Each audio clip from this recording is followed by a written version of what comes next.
teman-teman akan menyampaikan beberapa poin. Dari saya hanya sebatas mukadimah saja Pak. Itulah sarannya. Jadi berbicaranya bukan lagi misalkan mendapatkan award gitu kan. Yang dilaksanakan oleh sekolah-sekolah itu semuanya dilarang di Permendikbud gitu kan. Kenapa tidak dipunishment? Kan seperti itu. Dan betul sekali apa yang disuarakan Pak Kabir gitu kan. Itu memang suara kita gitu kan Pak. Semuanya sudah tercurahkan tadi disampaikan oleh Pak Kabir. Dan itu memang real. Sendiri gitu kan. Nah, teralami juga situasi hari ini oleh seorang tua besar, betapa sedihnya anaknya, betapa langsung juga orang tua. Nah, ini dibutuhkan disesuaikannya dari sektornya dari dinas pendidikan.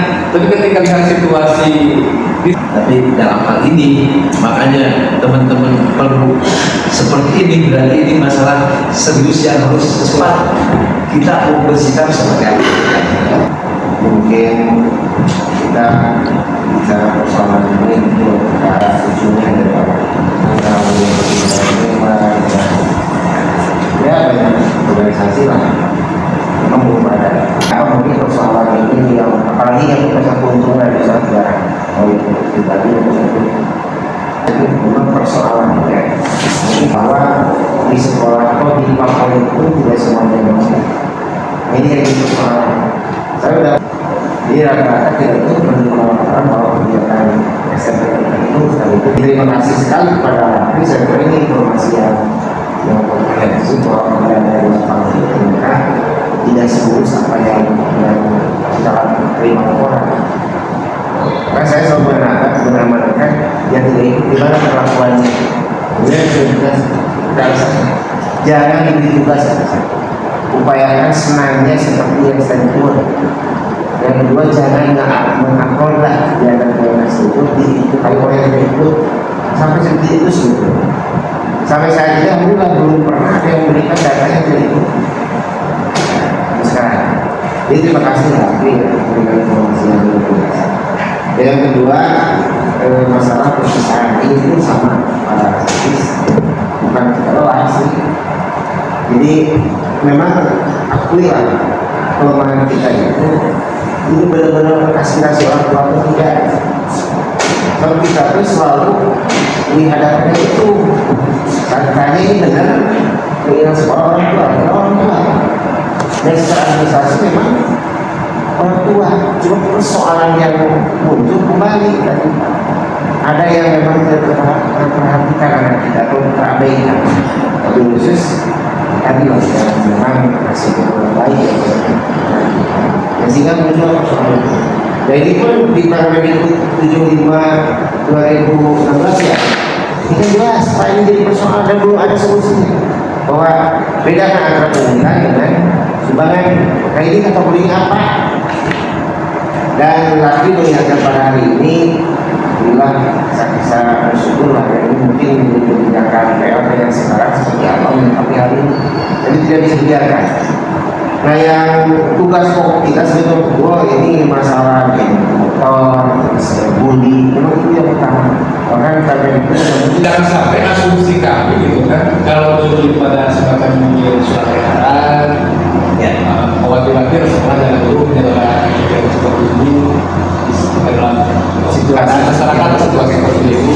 Karena saja gitu kan, kalau di situ ada will gitu kan dari pendidikan, gitu kan melalui surat penundaan dulu ya. Ya, harapannya seperti itu. Nah, terus tadi kesepakatan Pak, maksudnya ada langkah-langkah yang sebenarnya harus lebih digalakkan di dunia pendidikan itu. Tadi keterlibatan anak usia di SMP gitu kan, masuk ke dalam hal kriminal gitu Pak. Contoh kayak motor, atau kasus bullying itu benar Pak yang harus betul-betul diawasi gitu kan bersama gitu. Nah, karena pembinaannya ada di dinas pendidikan, gitu kan, kami juga ingin tanyakan apakah penyelenggaraan kegiatan studi itu tersebut itu ada semacam bentuk koordinasi, gitu kan, secara vertikal dari sekolah tersebut ke dinas pendidikan atau dinas pendidikan sendiri tidak tahu, gitu kan, atau Pak Anies PAT malah ikut tadi itu ke sana, gitu kan, ke sana. Sambung apa yang sudah disampaikan oleh ketua dalam artian ini ada fenomena baru dan memang masih terjadi di hampir di setiap sekolah gitu kan, itu di Kota Tasikmalaya. ini tidak ubah sekolah itu sekarang sudah menjadi BLUD, Badan Umum Layanan Badan Usaha Layanan Badan Usaha seolah jadi BLUD nih. Karena kenapa? Karena banyak kegiatan-kegiatan yang melibatkan orang tua. Ketika sekolah menerapkan satu ketentuan, yang mana ketentuan tersebut memang tidak diatur oleh Permendikbud, tidak diatur oleh Perda, tidak diatur oleh Perwal terkait dengan misalkan keseragaman. Yang diatur itu hanya keseragaman, hanya sebatas pakaian yang biasa saja kan seperti itu. Nah ini kan ada tambahan-tambahan gitu kan, pakaian apa segala macam, sehingga menjadi timbul beban pembiayaan. Dan pakaian tersebut kan tidak tersedia di toko, itu hanya ada di sekolah gitu kan, terkait dengan batik apa segala macam gitu kan. Karena ada kekhasan Pak, gitu kan. Sampai ke seragam seperti halnya seragam baju muslim lah, koko dan lain hal gitu kan. Nah ini kecenderungan gitu kan, yang sekolah sekarang sudah fashionable, head on kayaknya kan seperti itu. Terus yang sekolah sekarang bertransformasi menjadi event organizer, yang mana gitu kan setiap kegiatan yang dilakukan di luar daripada lingkup sekolah itu sendiri gitu kan, tentulah harus memohonkan izin, memberikan permintaan izin daripada dinas pendidikan itu sendiri gitu kan, dari aparatur dan lain hal, karena kegiatan tersebut dilakukan di luar sekolah. Dan tentulah gitu kan kegiatan tersebut akan dilakukan dengan pihak ketiga. Nggak mungkin kami rasa gitu kan itu diselenggarakan oleh pihak sekolah, karena berbiaya tuh, sudah jelas biayanya gitu kan, variatif Pak, dari mulai yang termurah misalkan 400.000 sampai ke 1 juta gitu kan, dilakukan misalkan di gedung sewa dia, atau mau di hotel, mau di mana gitu kan. Nah ini tidak mencerminkan dengan situasi dan kondisi negara saat ini. Nah kami berharap Dinas Pendidikan dapat melakukan ketegasan, kejelasan sikap terhadap pihak sekolah, yang mana itu kan itu memang tidak diatur dalam peraturan itu sendiri. Nah, sehingga beban-beban tersebut menjadi beban-beban orang tua murid gitu kan, yang mana memang di Permen pun jelas gitu kan diatur itu tidak boleh gitu kan. Tetapi sekolah akan beralibi kaitan dengan komite gitu kan, komite. Nah komite kan yang membentuk komite kan sekolah, disetujui oleh Dinas Pendidikan juga gitu kan. Terus lantas manfaatnya apa? Kenapa tidak komite tersebut gitu kan menjadikan kualitas pendidikan di Kota Tasikmalaya lebih bagus? Meskipun kondisi sekarang sudah masa pandemi, kita bergantung semua terhadap BLT dari pemerintah gitu kan, baik beras, baik uang dan lain halnya gitu kan. Tetapi pihak sekolah tidak sama sekali mencerminkan kepekaan gitu. Apa sih langkah yang akan diambil oleh Dinas Pendidikan? Ini baru beberapa item nih Pak, belum lagi dengan item yang lain gitu kan. Laporan keuangan ini terlaporkan, apakah mereka membayar pajak tidak setiap dari kegiatan yang mereka lakukan, baik study tour, baik misalkan acara kelulusan dan lain-lain. Yang paling penting begini Pak Sekdes, Pak Kabir, yang terhormat, dalam artian begini, di mana sisi kepekaan pihak sekolah? Ini anak kelas 3 Pak, dia mau menghadapi masuk ke kelas jenjang selanjutnya gitu kan. Tentulah dia harus mempersiapkan segala macamnya dengan biaya dan lain halnya gitu kan. Tidakkah cukup dan puas gitu kan pihak sekolah SMP atau SD ini gitu kan memeras gitu kan daripada orang tua murid ini gitu kan. Apakah mereka tidak berpikir dampak psikologis terhadap anak ketika acara tersebut dipaksakan untuk diselenggarakan gitu kan? Banyak orang tua yang tidak mampu, akhirnya apa? Dampaknya terhadap si anak. Meskipun mereka misalkan beralibi, berasumsi gitu kan, kita akan misalkan subsidi silang, yang tidak mampu kita akan ini, tetapi kan itu akan menjadi penghinaan, tetap bully akan terjadi gitu kan. Nah sehingga wajar ketika sekarang angka kemiskinan atau angka kejahatan kriminalitas semakin tinggi Pak, karena kan butuh pengakuan juga gitu kan. Nah jadi diselenggarakan oleh negara, semua fasilitas di sekolah itu diadakan oleh negara, baik melalui APBD ataupun APBN gitu kan, sampai guru-guru pengajarnya pun dibayar oleh negara gitu kan. Lah kenapa gitu kan mereka masih gitu kan melakukan hal seperti itu? Nah ini gitu kan seolah-olah gitu kan ini atau maksudnya emang ini adalah fenomena yang serius, apalagi tadi pas Pak Ketua kalau tidak bilang afirmasi yang afirmasi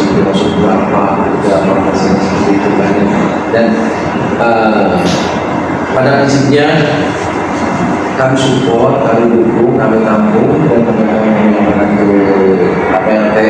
Nanti KPLT seperti apa, ya KPLT seperti apa, kami kebijakannya, kami keputusannya dalam rangka tadi kita jangan sampai sekolah satu dengan sekolah lain berlomba-lomba berpisah. Saya di hotel ini, saya di sini, saya di sini, saya di sini. Itu satu.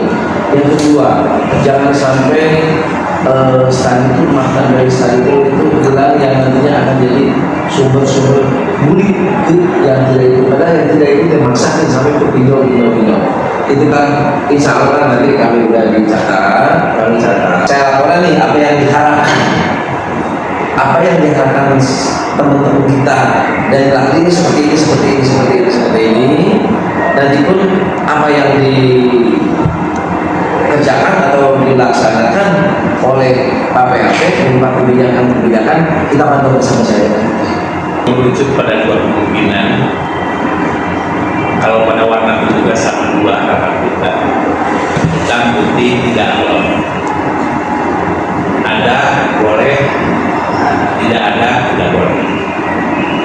Sehingga tidak ada kepastian Pak Sekdis untuk bisa diterjemahkan sama oleh seluruh stakeholder pendidikan. Ketika ada pemandu yang jelas dan pasti. Pemandu yang jelas dan pasti itu jelas kita harus menanti menunggu kebijakan pimpinan kita yang seorang. Persoalan itu muncul ketika ketahuan. Tapi ketika ketidaktahuan itu aman-aman saja. Tapi persoalan kita bukan di ketahuan dan tidak ketahuan sama orang persoalannya. Tapi kembali lagi adalah antara boleh dan tidak boleh. Bahwa kegiatan tadi yang dimaksud terutama studi itu kegiatan akhir tahun dan awal tahun ini pastinya seperti apa? Mohon maaf, yang melaksanakan aman-aman saja. Sekalipun dampaknya tadi yang disampaikan sebagai kondisional orang tua kita dengan kemajukan status sosial dan keadaan orang tua sudah aman melaksanakan, ikut bergembira, ada hasil. Tapi untuk yang tidak melaksanakan karena kepatuhannya, tidak ada kegiatan, tidak dapat apa-apa, tidak menghasilkan apa-apa. Artinya barangkali di sini ada ketidakadilan yang harus kita luruskan bersama. Dan itu diantaranya staditur, di mana staditur tersebut memberatkan siswa, membuat siswa jadi persaingan, jadi hedon, tidak sehat, gitu. Dan yang barusan juga, apakah staditur itu bisa nggak sih diganti kalau duit menang di bawah di Tasik, di Cijentik, luar rasanya mendingan duit di Tasik, di Cijentik di Tasik, kemudian orang Tasik mengalih patina. Apakah di Tasik tidak ada seperti itu? Yang ketiga, kalau misalkan tidak boleh, ya tidak boleh. Solusinya seperti apa? Nah itu biarkan kami nanti melaporkan kepada pimpinan mau seperti apa. Dan kami pun akan memberikan solusi-solusi yang besar. Apakah mau putih, hitam, ataukah mau ini dilaksanakan karena bahwa yang namanya studi itu ataupun belajar di luar kelas itu dibutuhkan. Tapi tolong, apakah harus mau belajar di Jogja, harus di Semarang, harus apakah di daerah kota Tasik itu tidak ada? Efisien, efektif, benar bisa menekan inflasi juga. Nah, itu yang pertama. Yang kedua, penempatan perusahaan di gedung-gedung mewah. Yaitu jelas kita paham bahwa perusahaan. Dan kalau untuk geng motor kan, kalau sebagai laporan saja, kalau geng motor kita sudah membuat satgas. Jadi kalau ini mah kita sudah menyampaikan bahwa kita sudah buat satgas dan di sekolah-sekolah sudah ada TK-TK, tim pencegahan penanggulangan kekerasan. Ya, kami itu sudah kemarin pun pelatihan telah dilaksanakan. Nah, terus untuk seragam dan yang lainnya akan kami nanti sampaikan. Dan yang terakhir, untuk pemerataan infrastruktur sekolah termasuk pemerataan guru dan lain-lainnya.